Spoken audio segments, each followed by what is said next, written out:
बुरा नहीं मानना है, ये बात दिमाग में रख लेना। कमेंट्स में प्लीज़ मत बोलना, प्लीज़ टॉक रिस्पेक्टफुली। ये वो बहुत ही इंपॉर्टेंट बातें बताऊंगा, लेकिन थोड़ा रूडली, क्योंकि मज़ा तो उसी में आता है। और वीडियो बहुत पहले रिकॉर्ड किया था यार, अभी बस डाल रहा हूँ। ये एक्चुअली पेड कोर्स का वीडियो था और अब मैं फ्री में दे रहा हूँ क्योंकि मेरी मर्ज़ी। तो कंप्लीट पेड कोर्स चाहिए तो इस वीडियो के अलावा और भी बहुत कुछ है पेड कोर्स में। नेट लॉ पेपर 2 के लिए डिस्क्रिप्शन में देख लेना। दूसरे कोर्सेज भी हैं बहुत सारे, वो भी चेकआउट कर सकते हो। ये एडवाइस सारे कॉम्पिटिटिव एग्जाम में लगेगी। लॉ स्टूडेंट हो, कोई भी कॉम्पिटिटिव एग्जाम देने वाले हो जिसमें MCQ आते हैं, तो ये देख लो।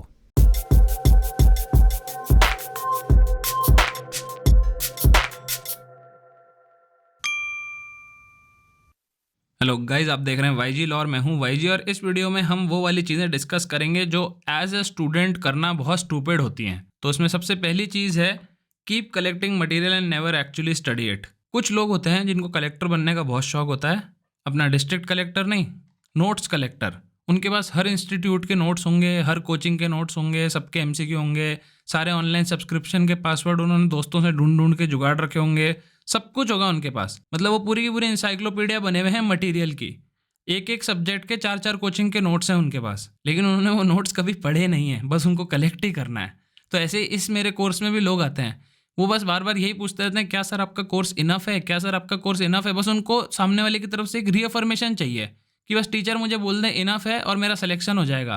क्योंकि देखो, मेरा जहाँ तक एक्सपीरियंस है, जो ये बार बार पूछते रहते हैं ना, रीअफर्म करते रहते हैं अपने खुद की बातों को कि क्या सर मैं आपका कोर्स ले लूँ तो मेरा सिलेक्शन हो जाएगा, क्या सर आपका कोर्स ले लूँ तो ये हो जाएगा। मैं मजाक नहीं कर रहा, कुछ तुम में से कुछ को एक्सपीरियंस भी होगा। मेरे से कोई पूछता है ना कि सर मैं आपका कोर्स ले लूँ सिलेक्शन हो जाएगा, मैं उसको मना कर देता हूँ, तू ले ही मत कोर्स भाई, तेरे लिए है ही नहीं। क्योंकि मुझे ऐसे लोग पसंद ही नहीं है यार, जिनमें इतनी सी भी कॉमन सेंस नहीं है कि कोर्स लेने सिलेक्शन नहीं होता है, सिलेक्शन पढ़ के होता है। मतलब जिसमें भी 2 कौड़ी की कॉमन सेंस है ना, वो ये कभी सवाल पूछता ही नहीं कि सर आपका कोर्स लेने सिलेक्शन हो जाएगा क्या, या आपका कोर्स इनफ है क्या सर। क्योंकि कॉम्पिटिटिव एग्जाम में जो बंदा सोच लेता है ना कि इनफ, बस वो वहीं ख़त्म है, बस उसका कुछ नहीं हो सकता। इनफ का मतलब क्या, मैं तुम्हें बोल दूं कि ये 100 पेजेस इनफ है, ठीक है, और ये 100 पेजेस तुम मान लो 2 महीने में निपटा के बैठ जाओ, और अभी एग्ज़ाम में 2 महीने और हैं, ठीक है, तो तुम क्या करोगे, खाली बैठ जाओगे, तुम सोचोगे इनफ हो गया और नहीं पढ़ोगे। हमेशा पढ़ते रहना होता है भाई। एग्ज़ाम की डेट अगर सोच लिया है कि एग्ज़ाम है 6 महीने बाद और वो एग्ज़ाम देना है कॉम्पिटिटिव एग्ज़ाम, तो 6 महीने तुम्हारे दिमाग में पढ़ाई होनी चाहिए। जितना पढ़ पाओ, जितना भी दिमाग में रिटेन कर पाओ, वो कभी भी इनफ नहीं होगा। हमेशा पढ़ते रहना पड़ता है, क्योंकि अगर तुम पढ़ाई नहीं कर रहे तो कोई दूसरा बंदा कर रहा हो, तुमसे ज़्यादा मार्क्स लिया आएगा। तो ये 5वीं क्लास में पास होने वाली माइंडसेट को छोड़ो कि भैया 33 नंबर लाया तो इनफ है, पास हो गया। पास नहीं होता है, टॉपर होता है कॉम्पिटिटिव एग्जाम में। तो इनफ वाला सवाल मत पूछना कभी, और ये कलेक्ट करना छोड़ दो। जो मिल रहा है वो पढ़ो, वो पूरा पढ़ के और फिर उसको अपने कलेक्टर आइटम में रखो कि ये मैंने पढ़ लिया है। सिर्फ कलेक्ट करने से कुछ नहीं होगा। दूसरी कैटेगरी के आते हैं जो सिर्फ MCQ करते रहते हैं, और वो एकदम ऐसे ना मस्त कॉन्फिडेंस में बोलते हैं मैं तो MCQ बढ़ाता रहता हूँ। बढ़ाता रहता हूँ क्या होता है भाई, मतलब ये इतना कॉमन फ्रेज है ना, MCQ बढ़ा ले। अरे भाई क्या होगा MCQ बढ़ाने से, बिना सिलेबस को ढंग से कवर करे MCQ पढ़ने से कुछ भी नहीं होगा। तुम दिन के 10,000 MCQ करते रहो बैठ के, रैंडम नॉलेज की कोई दिमाग में रिटेंशन होता नहीं है।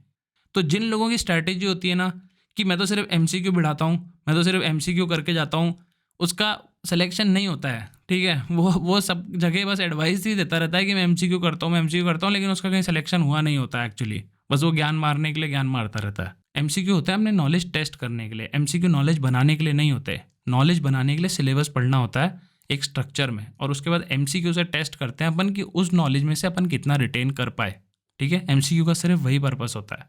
MCQ कभी भी याद करने के लिए नहीं पढ़ते हैं। तीसरी चीज, not giving their full effort because not much time is left and lie to themselves that they will work hard for the next attempt.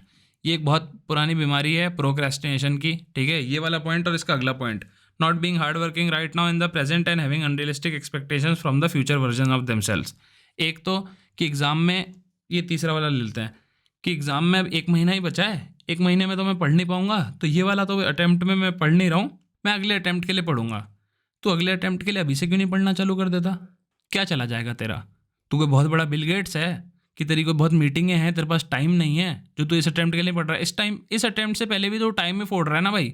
तो एक पोस्ट ग्रेजुएट इंसान है जो घर पे बैठा है, कुछ नहीं कर रहा। अगर आप नौकरी वोकरी कर रहे हो तो अलग बात है, आप बिजी हो तो अलग बात है, लेकिन अगर आप ठाले बैठे हो, ठीक है, आपके पास कोई काम नहीं है, घर पे सिर्फ रोटियां तोड़ रहे हो बैठ के, और 1 महीने बाद नेट का पेपर है, और तुमको इसलिए तैयारी नहीं करनी क्योंकि 1 महीना बहुत कम है और अगले वाले की तैयारी करूँगा, तो अगले वाले की तैयारी कर लेना अभी। इस वाले की भी थोड़ी हो जाएगी, क्या पता किस्मत अच्छी हो, सिलेक्शन भी हो जाए। तो ये क्या होता है कि ये वाला तो होने ही वाला है, इसकी तैयारी नहीं करूँगा, अगले वाले की अच्छे से करूँगा। तू अगले वाले की भी नहीं करेगा भाई, तू अगले वाले को भी टालेगा, लास्ट 1 महीना बचेगा जब तक, और फिर तू बोलेगा मैं उसके अगले वाले ही करूँगा। बोलना नहीं चाहिए, लेकिन मेरे कुछ स्टूडेंट हैं, मैं 3 साल से चला रहा हूँ नेट का कोर्स, वो 3 साल से हर साल रिन्यू कराते हैं मेरे रिपीट कस्टमर, पैसे दे रहे हैं मेरे को हर साल, लेकिन मैं उनकी रिस्पेक्ट नहीं करता हूँ बहुत ज़्यादा, क्योंकि वो हर साल ही वापस खरीद रहे हैं आके। क्यों खरीद रहे हो भाई तुम हर बार आके? क्या हो रहा है ऐसा 3 साल से कि तुम एकदम फटीचर सा एग्ज़ाम क्लियर नहीं कर पा रहे?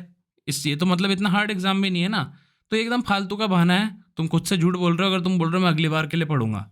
अगली बार के लिए अभी से पढ़ना चालू कर दो, 15 दिन बाद एग्जाम है तो भी पढ़ना चालू कर दो। कोई नुकसान दे रही है क्या तुम्हें पढ़ाई? कॉमन वाले सब्जेक्ट पढ़ लो भाई, जो जुडिशरी में भी आते हैं वो पढ़ लो, कॉन्स्टी पढ़ लो, आईपीसी पढ़ लो, कॉन्ट्रैक्ट पढ़ लो, कुछ तो पढ़ लो। कोई रीज़न नहीं है कि अगले वाले के लिए पढ़ूंगा ये सोच के अभी पढ़ाई नहीं करने का। पॉइंट चौथा भी उसी से रिलेटेड है, बस ये कुछ अलग प्रकार के लोग होते हैं। ये होते हैं कि अभी तो 4 महीने बचे हैं नेट के, मैं अभी नहीं पढ़ता हूँ, 2 महीने बचेंगे जब पढ़ना चालू करूँगा, 2 महीने आर मोर देन इनफ। अरे तो भाई तू लास्ट के 2 महीने हार्ड पढ़ेगा, इससे बढ़िया तू अगर लास्ट के 2 महीने में 4 घंटे 6 घंटे रोज पढ़ रहा है तो अभी 3 घंटे पढ़ ले रोज, ईजी रहेगा ना, ईजी रहेगा तेरे ऊपर। अगर तू सोच रहा है कि मैं आज 2 घंटे नहीं पढ़ पा रहा हूँ लेकिन 2 महीने बाद मैं रोज के 6 घंटे पढ़ पाऊंगा, तो तू कैसे पढ़ पाएगा भाई? जब तेरे में इतनी विल पावर नहीं है कि तू आज 2 घंटे नहीं पढ़ पा रहा, तो तू 2 महीने बाद 6 घंटे कैसे पढ़ पाएगा? बेटर है ना कि तू आज से ही पढ़ना चालू कर दे।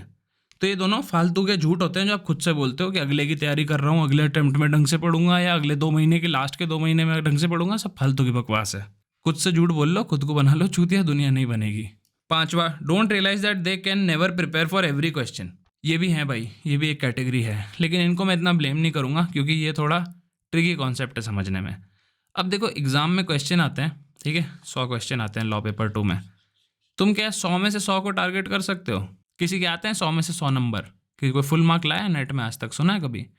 टॉपर से टॉपर होता है ना, उसके भी मैक्स टू मैक्स 80s में सुने हैं मैंने, ठीक है, 80s में मतलब 81 82, इससे 81 82 तो बहुत क्या जाते हैं, 84 85 87%, 88%, 90 प्लस भी नहीं सुना है मैंने कोई। तो जो भारत में सबसे ज़्यादा नंबर ला रहा है ना, वो भी एट द मिनिमम 10 क्वेश्चन तो छोड़ के आ रहा है, 10 क्वेश्चन तो वो नहीं करके आ रहा है, गलत करके आ रहा है, क्योंकि नेगेटिव तो होती नहीं है। तो जब दुनिया का जो सबसे नेट में हाईएस्ट मार्क्स लाने वाला इंसान है वो जब सारे नहीं करके आ रहा, तो तुम सारे क्वेश्चन क्यों टारगेट कर रहे हो?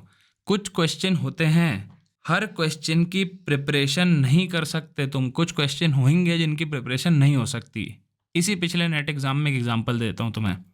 ये क्वेश्चन था, इस केस का पूछा था, हु अमंग द फॉलोइंग जजेस of the supreme court has authored the judgment in leading case of Seema versus Ashwani Kumar.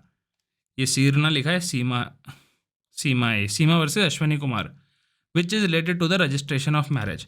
इसका आंसर है जस्टिस अरिजीत पसायत, ठीक है। अब ये क्वेश्चन पूछ लिया तो तुम क्या करोगे? तुम जितने भी केसेस हैं, कितने केसेस हैं सिलेबस में सारे सब्जेक्ट्स के, ये ऐसा भी नहीं है कि इन्होंने केशवानंदा भारती का जज पूछ लिया या फिर कोई और बहुत बड़े लैंडमार्क केस का जज पूछ लिया, ठीक है, नहीं, ये इन्होंने एक रजिस्ट्रेशन ऑफ मैरिज से रिलेटेड के फैमिली लॉ के एक केस के जज का नाम पूछा है। वो केस भी 2006 का है, बहुत रिसेंट नहीं है। तो तुम क्या सारे केसेस के जजेस के नाम याद करोगे जाके? कर सकते हो तुम? है तुम में हिम्मत कि जितने भी केसेस अपन ने पढ़े हैं उन सबके जजेस के नाम तुम याद कर पाओ? नहीं कर सकते ना।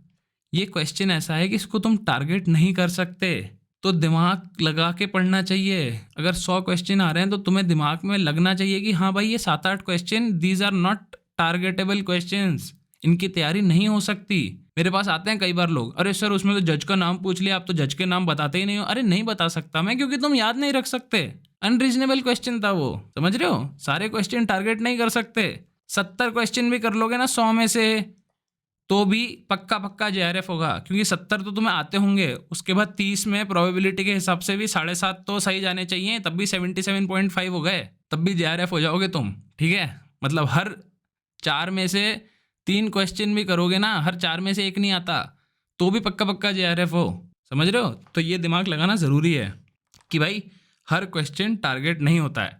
6th भी इसी कॉन्सेप्ट से रिलेटेड है, studying something which is not important और going into unnecessary depth when time is scarce.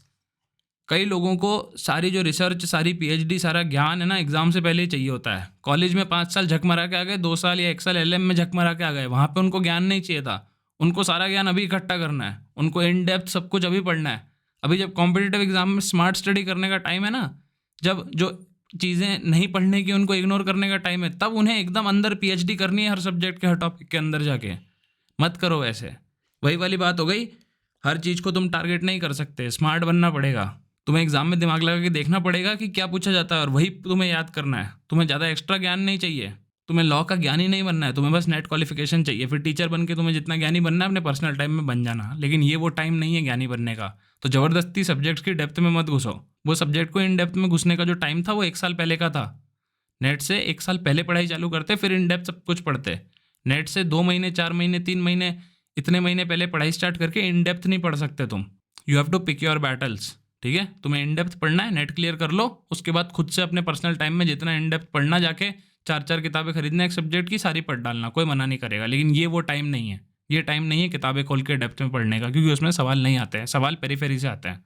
तो ये तो हो गई मेरी सारी फ्री एडवाइस। देखो, और सिर्फ इस एग्जाम में नहीं, ये एडवाइस लिटरली सारे कॉम्पिटिटिव एग्जाम में लगती है, तो इसको दिमाग में बिठा लो। थोड़ा रूड हूँ मैं, बात करने में रूड हूँ, लेकिन ऐसे ही मेरे से समझाया जाता है। देखो, अगर मैं लॉ पढ़ा रहा हूँ तो मैं न्यूट्रल होकर पढ़ा सकता हूँ, लेकिन कोई चीज़ जब मैं ऐसे ये ज्ञान की बात कर रहा हूँ कि भैया पढ़ना कैसे है और तुम क्या बेवकूफ़ी करते हो, तो मेरे इमोशन आ जाते हैं।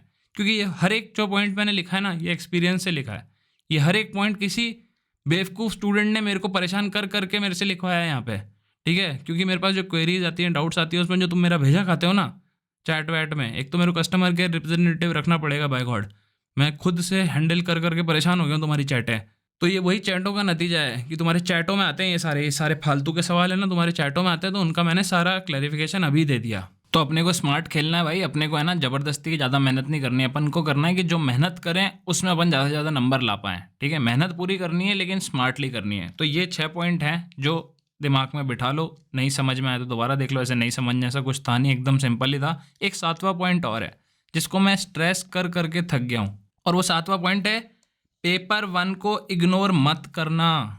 भले अभी मत पढ़ो, एग्जाम से 1-2 महीने पहले, मुझे नहीं पता वीडियो तुम कब देख रहे हो, लेकिन अगर एग्जाम में 1-2 महीने या उससे कम है, पेपर 1 को पढ़ना चालू कर दो। बहुत बार होता है, मेरे इतने सारे स्टूडेंट्स हैं पेपर 2 को एकदम एस करके आते हैं, लेकिन उनका सिलेक्शन नहीं होता, क्योंकि पेपर 1 में वो 40% नंबर लाए हैं, 45% नंबर लाए, 50% नंबर लाए। ये कोई नंबर होते हैं क्या यार? पेपर 1 स्कोरिंग सब्जेक्ट है, 70% तो आराम से आने ही आने चाहिए। तो पेपर 1 को इग्नोर मत मरना। पेपर 1 को 1-2 महीने पहले रोज़ 1-2 घंटा पढ़ना चालू कर देना। स्कोरिंग है 33%, इसका वेटेज है, इसको इग्नोर नहीं मार सकते, ठीक है। चलो फिर अब पढ़ाई करो, क्या यहाँ पे क्या बैठे हो। पढ़ाई की बात कर रहे हैं तो मैं बता दूं, मेरे पेड कोर्सेज भी हैं। IBPS का है, नया क्रिमिनल कोड का है, LLM का है, और इस वीडियो में जिसको मैंने बार बार रेफर किया, नेट का भी है, ठीक है। तो इसमें कंटेंट में मैं आपको एक बार ओवरव्यू देता हूँ। मॉक टेस्ट है, स्ट्रैटेजी स्टडी प्लान है। स्ट्रैटेजी एंड स्टडी प्लान में ये वाला वीडियो स्टूपिड थिंग्स वाला जो अभी आप देख के ख़त्म कर चुके हो पूरा, वो मैंने यहाँ पे पेड में डाल रखा था, क्योंकि मुझे लगा था बहुत ही गोल्डन एडवाइस है। अभी भी गोल्डन एडवाइस ऐसा लगता है, लेकिन अब मेरा मन कर गया फ्री में देने का, और मार्केटिंग भी हो रही है कोर्स की, तो मैंने दे दी। फिर यहाँ पे PYQs हैं ईयर वाइज, PYQs फिर सब्जेक्ट वाइज सॉर्टेड भी हैं।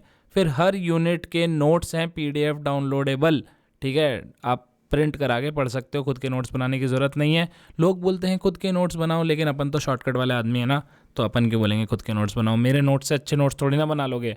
तो यहाँ पे सारे टॉपिक्स हैं, जैसे स्कूल्स ऑफ जूरिस्प्रूडेंस अपन खोलते हैं, यहाँ पे नेचुरल लॉ स्कूल खोलते हैं, तो इसके सारे नोट्स दिए हुए हैं, ठीक है। बहुत अच्छे अच्छे सुंदर सुंदर नोट्स हैं।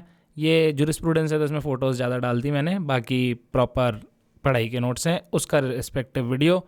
और ऐसे पूरा मैंने कोर्स कंप्लीट करा दिया है। इस पूरे कोर्स में आपको मिलेंगे, अगर ओवरव्यू की बात करें तो 206 वीडियो, 195 फाइल्स, बहुत ही कंसाइज, बहुत ही फास्ट, नो बकवास, नो बुलशिट अप्रोच। और एक और बात बता दूं, कूपन कोड अभी एक वैलिड है। फर्स्ट 200 करके 117 हो चुके हैं। ये पूरे ऐप के सारे कोर्सेज पे एप्लीकेबल हैं। ये कितने बचे हैं? 200 में से 117 माइनस करो, 83 कूपन्स बचे हैं। तो 83 नेक्स्ट परचेजेस पे 20% ऑफ मिलेगा, उसके बाद कोई डिस्काउंट नहीं है। तो इसका फ़ायदा उठाओ, डिस्क्रिप्शन में लिंक देखो, कोर्स खरीदो, पढ़ाई करो, नेट क्लियर करो, लेक्चरर बनो, नौकरी लगो, शादी करो, बच्चे करो, खुशहाली से जीवन जियो। मिलते हैं अगले वीडियो में। Bye bye, tata, take care.